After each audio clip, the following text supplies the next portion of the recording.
afternoon, everyone. In a quiet neighborhood, there was once an artisanal bakery. The owners faced the all too familiar challenge of attracting customers while maintaining profitability.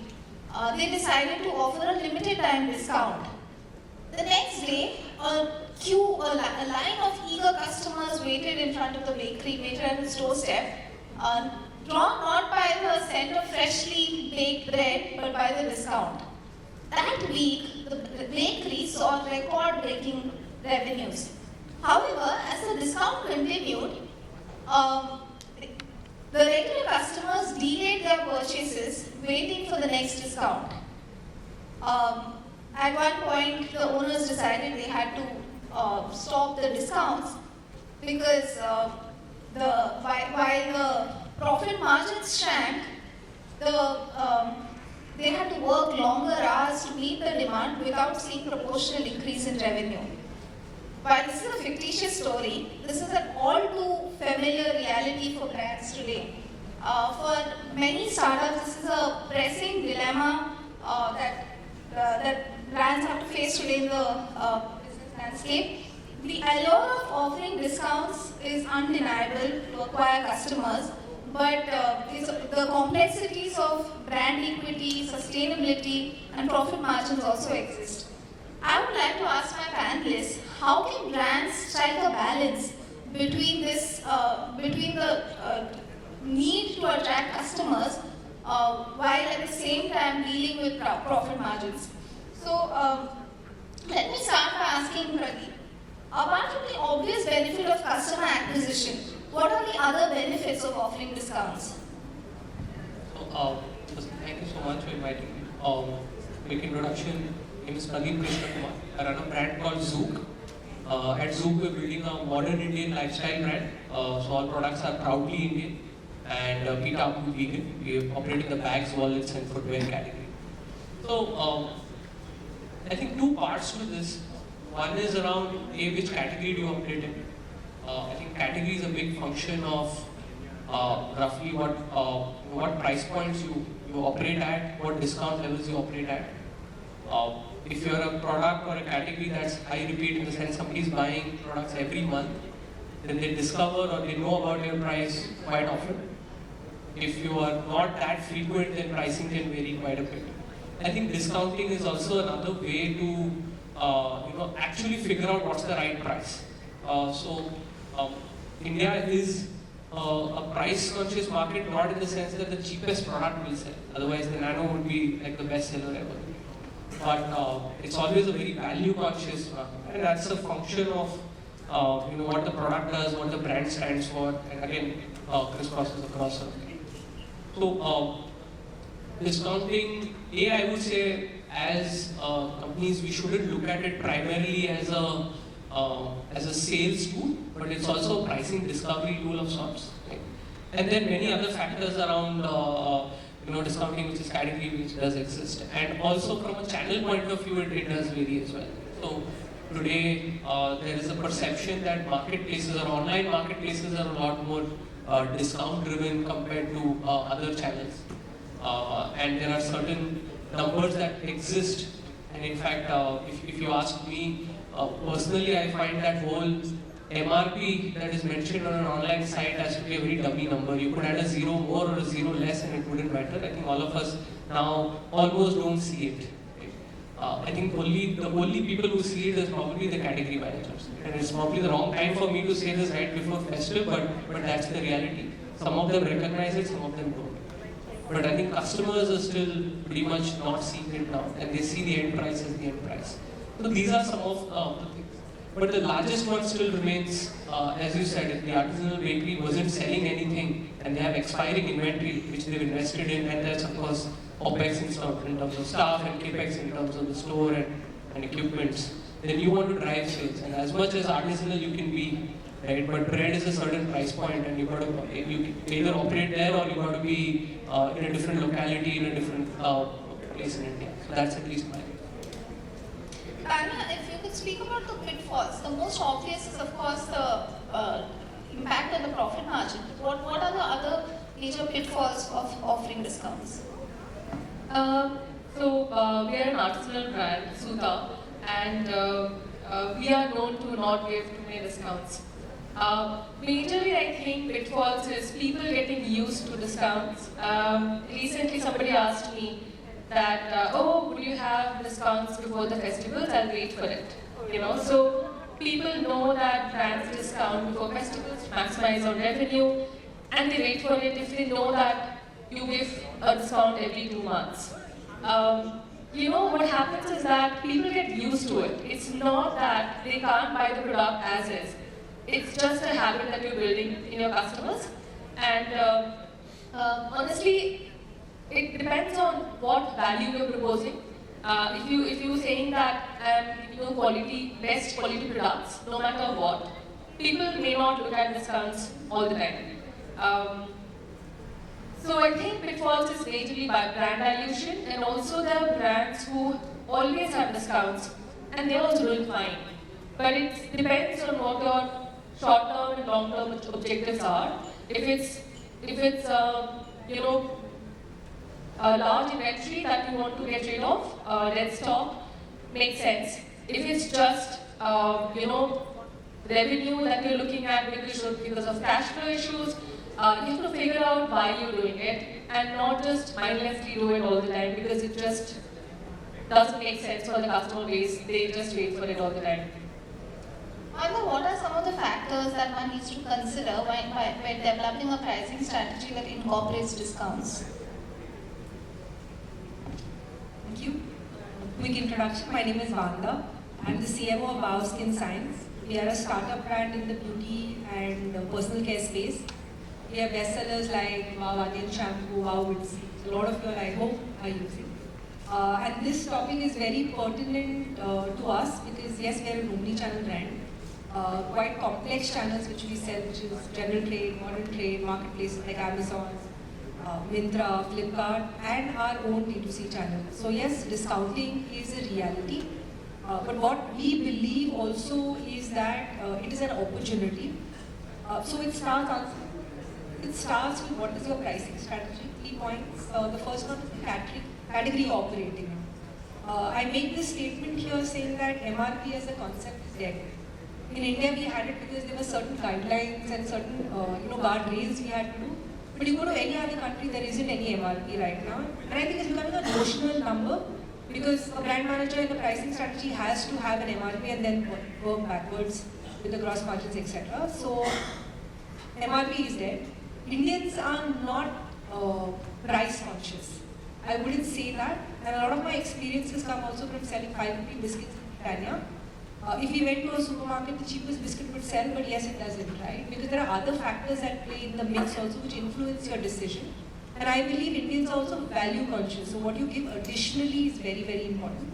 So a pricing strategy is one of the many parameters or levers you have to be able to drive it. There are 2 things which you do. One is be a part of consideration, right? So we play in the, say for example, face wash space. If every big player out there is giving a discount, notional or not, you can't not give a discount and play in it.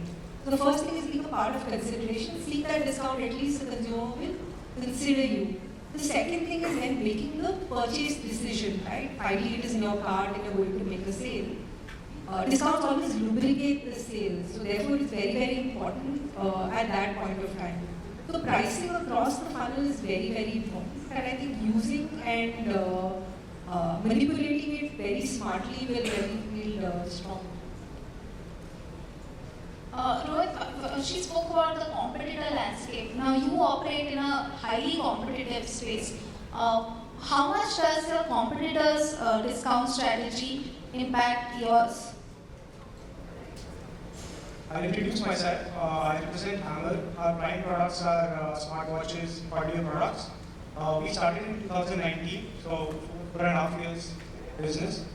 So as you were talking about competitive scenarios, so obviously discount depends on the product life cycle and in the industry that you're operating in. So when we started, we used discounting as an important strategy. But that strategy plays, because on day one you don't have a brand.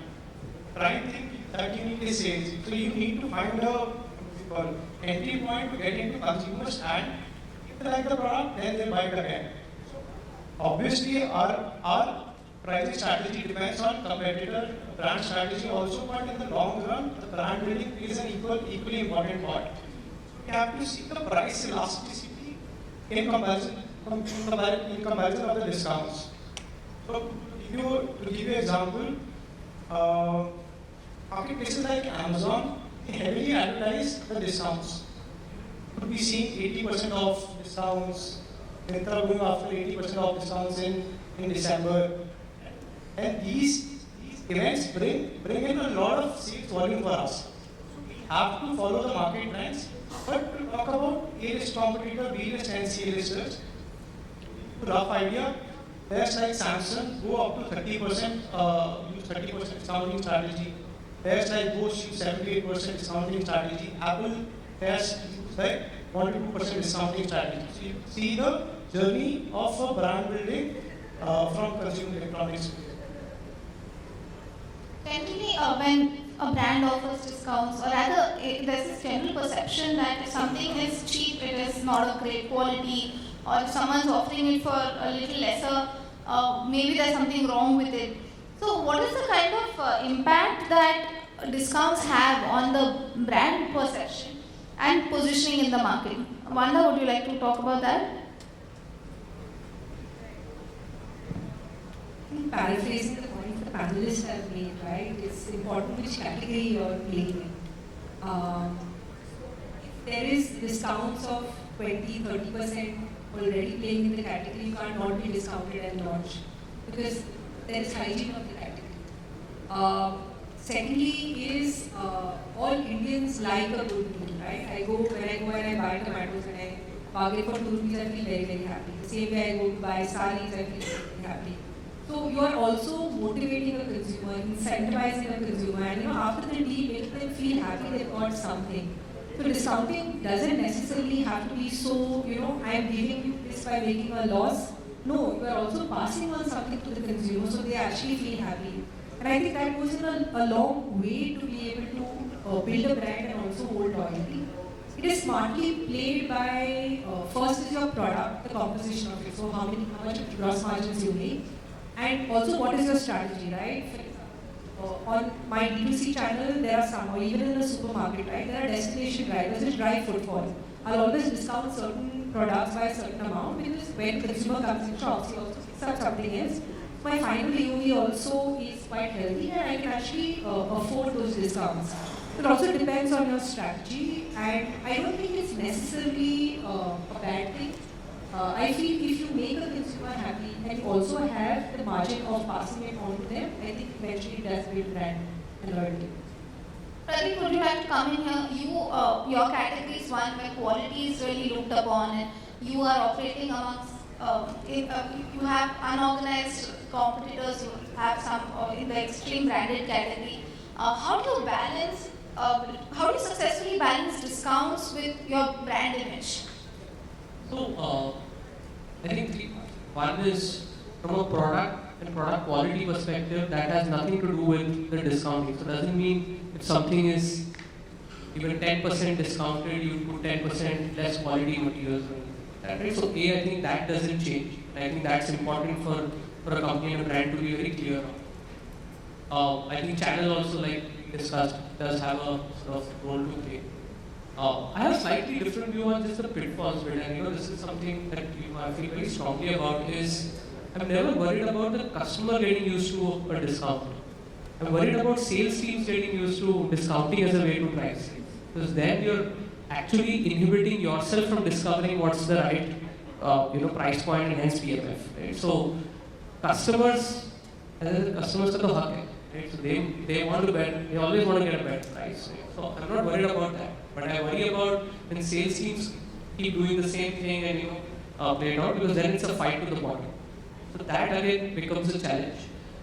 Brand perception, while price does have a role to play, but I think it's a more step function thing. So if I say my bags are priced at 1,600 or 2,000, you have a certain perception of it. If I price it at 8,000, you would have a different perception of it, and if I price it at 25 lakhs, it's a very, very different perception. And same goes for if I price it at 500. So I think there are brackets in which you can sort of toggle around, and brand perception in the broader buckets doesn't change. What the brand does, what the brand says, does the product say the same thing as the brand, etc. is very important for that brand perception. So I think if we lower the price by 50 rupees, I don't think customer perception is going to change. If I give them an inferior product after discounting for 50 rupees, they're never going to come back to me. Right? So that is also very clear. So product quality and those step functions is what I think one should look at. Right? Also the point of MRP, I think in the VAT regime we had a certain percentage, I think 2% of taxation was on the MRP and then the remaining was on the final price. Is what I read, I might be wrong. But if the government does something like that, then I think all of us will not operate a 60% discount slash pricing, whatever, 3 zeros, cut karke, 10,000 slash 200 will never happen. Then you'll be like, tax bharna hai to kyun karenge? Right? So that could then be an immediate way to say, then let's all follow the Apple strategy of doing 2% discount and then sort of just move ahead. Right? So that's at least my views on. About not worrying about customers' expectations, but customers tend to get used to discounts, right? And there is a changed behavior and changed expectation. Taniya, if you could step in and talk about how do you manage the changed customer behavior and expectations? I'll tell you one strategy that we followed in the marketplaces earlier, and we saw a damage to the brand image, and we changed the strategy. Because marketplaces work on discounting, as you all know, and we were asked to give discounts, and to maintain a price parity, we launched different kind of products. We made sure that every product has at least a 10-15% discount so that we can do well. And we are a 7-year-old brand, and we started being on marketplaces just 2.5 years back. So it was a new experience for us. So we started discounting, and it did make sense to us because the products which went on discount was the bestseller still. And we should not think that customers are foolish. They're educated. They are aware because they read up. If they follow you on the marketplaces, they're also following your story, your journey, or otherwise. I think the return policies and the policies the marketplaces offer are much better. So for ease, maybe they're shopping from there, but they're aware. So if they see a different pricing here and there, it confuses them. And then if you keep the same products in both the places, it's better for them. So a lot of questions were asked, and when we changed the strategy to no discounting, and only when we think that we want to offer a discount to the customers, as we offer in websites, as passing value to the customers or just being loyal to us and we are giving discounts, it made more sense to them. It made more sense to us. So I think discounting for different brands is different, but for Suta, the way we have built it, they see value in the product that we offer. They see us as a brand that offers quality, and also the customer experience is amazing. I think if you're offering these pricing, discounting should not be the only way that you are luring customers. We also make sure that our people understand that cash is more important than profits. Profit is more important than revenue. So I think if these points are clear to a brand, and if you know why you're doing what you're doing, it makes sense. You said that you should not be dependent on sales alone. So what are the other strategies by which you can bring in customers, and how do you prevent yourself from being overly dependent on sales, on these kind of discounts? There are a lot of different ways that we follow to make sure that customers are benefited and they see a value. Customer loyalty programs, and doing referrals. If there's an abandoned cart, probably you can call them up. So we have a team which calls people up and checks why is there a dropout. If a 5%, giving them a 5%, if their cart value is really high, like 50K, if that's a convert. These small things, if you invest in and not directly just saying that, oh, I'm going to give you a 30% flat off, these make sense, it adds value. I think passing benefits to the customers, they understand what you're doing, and when we do discounts, like for example, if we do once in 4 times a year maybe, people really appreciate it, and the sales also really becomes multiple times the number of sales. And then if you're doing it very frequently, we see that people are really not bothered, not interested really. Vanda, so you mentioned about how you're there on e-commerce platforms on multiple places. Can you tell me how data and analytics plays a role in deciding when you should offer discounts and which set of customers? How do you use data analytics? Well, there are two parts. One is the time of the year when you have to give discounts. For example, festive. You know that. There are also events where you need to really drive sales occasions. So we do a lot of, we build traffic and we build revenue by organizing a lot of events, for example, anniversary sales, etc., etc. But with respect to discounts, so it's important to understand the motivation for discounts. For example, shampoos and conditioners and face washes are part of your monthly purchase, right? I like wow, onion shampoo, it prevents my hair fall, I buy it every month. So there's always a loyal consumer. But in your journey of growth, there are two facets. One is acquisition and the other one is retention loyalty. So as you go in quest of the next million, right, you need to deploy levers to be able to get people into your funnel and convert. So there, pricing and discounting plays an important role. However, when your platform is not adept to offer customized, so what happens is then you run discounts and that also spoils the behavior of the existing customers who are anyways happy with your product. So we also evolved right now to be able to then offer, as Taniya says, certain consumers into different cohorts. There are some who are new, they are considering your brand, but they may not want to pay that much of money. So what you do is you incentivize them and you give them a percentage off. There are others who you want to really build and retain loyalty. So you then pay discounting through a loyalty program or a subscription where you pass on benefits to them in pricing, where they can buy over a longer period of time. So there are different cohorts which need to have a different pricing strategy rather than having one. Also erodes the lifetime value of the existing base. Rohit, can you share a personal experience of using discounts effectively? As I speak about Amazon sales, Amazon runs few events throughout the year, right? You have Diwali events, you have Republic events.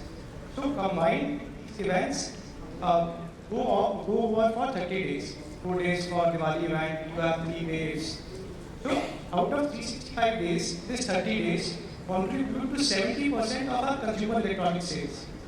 To which is 10% of number of days contribute to 70% of the sales. So this is the discounting mindset which these marketplaces have inbuilt in us. People would stop their normal purchases during these months, September, because they would wait up for October month when the discounting would be higher. This has impacted business as usual, which impacts your cash flow, which impacts your P&L. So this is not a healthy practice.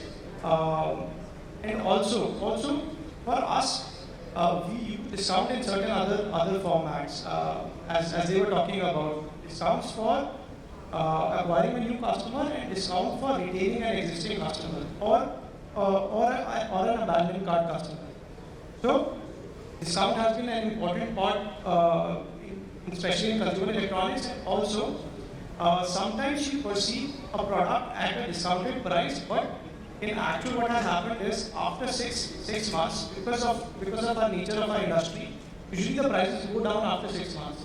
So to respect the product life cycle, we have to give certain percentage of discounts clear of those inventories. But the value of the product is equally good, as he said. Otherwise, the net promoter score would get impacted. That discount that you would have offered has impacted your P&L and would have impacted your future customer as well. So these are my experiences from discount. Pradeep, how do you plan for sustainable long-term growth beyond the initial discount-driven phase?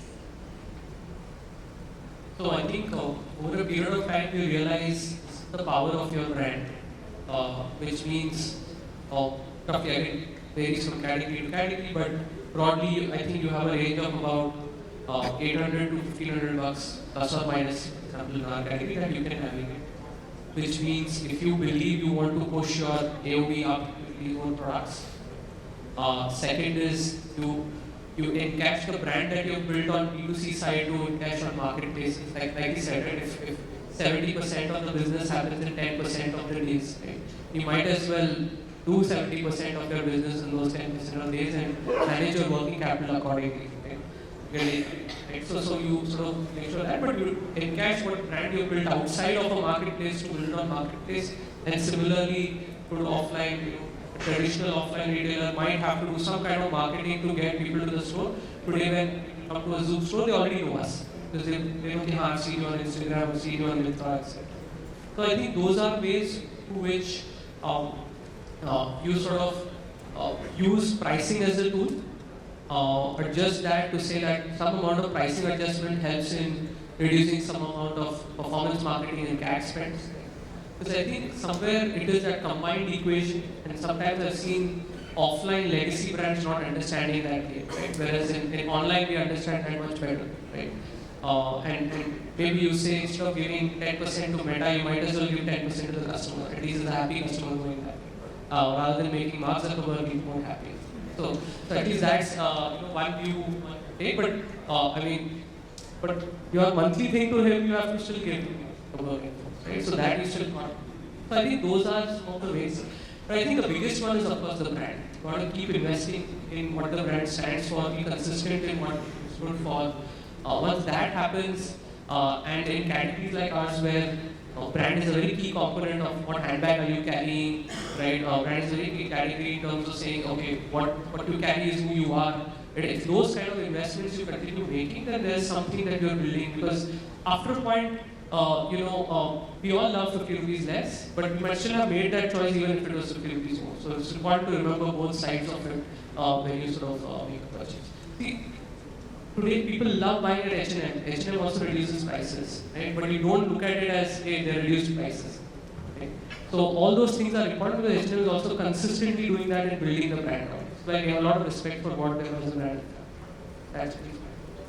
Rohit, would you like to come in here? How do you transition from discount-driven customer acquisition to building long-term customer loyalty?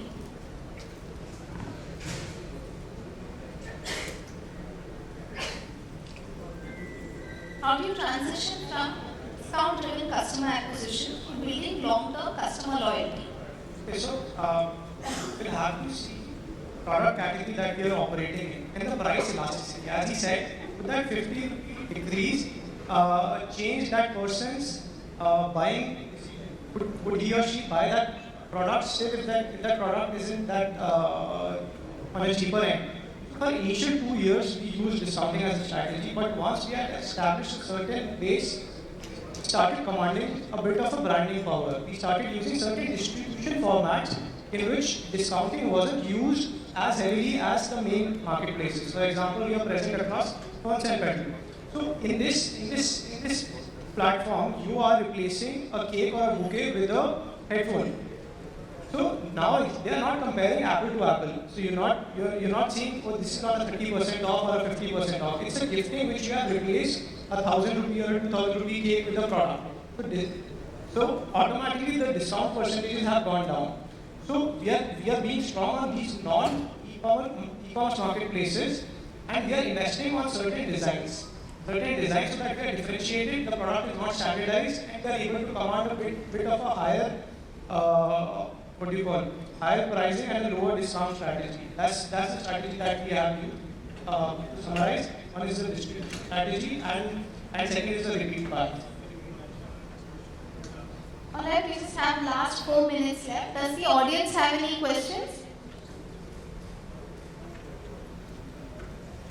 No? Okay, so I'd like to ask one last thing. You all spoke about being present across multiple platforms. Now, how do you then, so if I'm to go, for example, Wow Skin Science, if I'm to buy the same shampoo from a physical store, the price will be different versus what it will be on your platform versus what it is on another platform. How do you then convince the customer, and how do you deal with that? Interesting question, and I struggle with this. So what we believe is that, so online we run a certain price and we always maintain guardrails for it. When you go to different channels, right? So how our brand has evolved is we were an online brand. It grew, people loved the brand. They start seeking it in offline. When we started playing in offline, we obviously had to amend our mix to be able to be relevant to consumers who buy offline, which is the biggest actually. So there what we do is we play by grammage, by pack size, etc., which is relevant to the channel. In effect, we customize our offering to pack sizes relevant to that channel, and within that channel, we actually maintain price sanity. So when you're in that environment in the supermarket buying a shampoo, we will be price competitive. What about you, Taniya? In terms of sari, what is it that you can do to convince the customer? We have the same price across all platforms, so we don't change it anywhere. If there's a discount happening in marketplace A, marketplace B also has the same price, so we don't struggle there. But it makes our lives easier, it makes customers' lives easier, and also website has to drive the maximum revenue because then we don't have to pay a commission. So we make sure that website is still at a 70% that drives the revenue. But also, I think just one bit also that telling your story really helps. I think all the brands here, we try and tell our stories and make sure that people understand what we are doing. We work with 17,000 weavers and artisans across India. So that also is something that people really remember, especially the loyal customers. First-time customers may not, but this story really goes a long way. That okay, I'm purchasing this. This is not a necessity, right? Clothing. I'm wearing sarees and a blouse. We sell that. So I'm just buying it for fun, just to wear something. It's not needed. So if some bit is going for the welfare of the society, then it makes sense. So their customer isn't that price sensitive. It's a mix of customers, both price sensitive and not. But majorly, when you have a story which is so deep, which connects with people, I think it becomes much easier for us. Thank you so much, and it was a really interesting conversation, and I hope it's helped all of you as well. Thank you so much.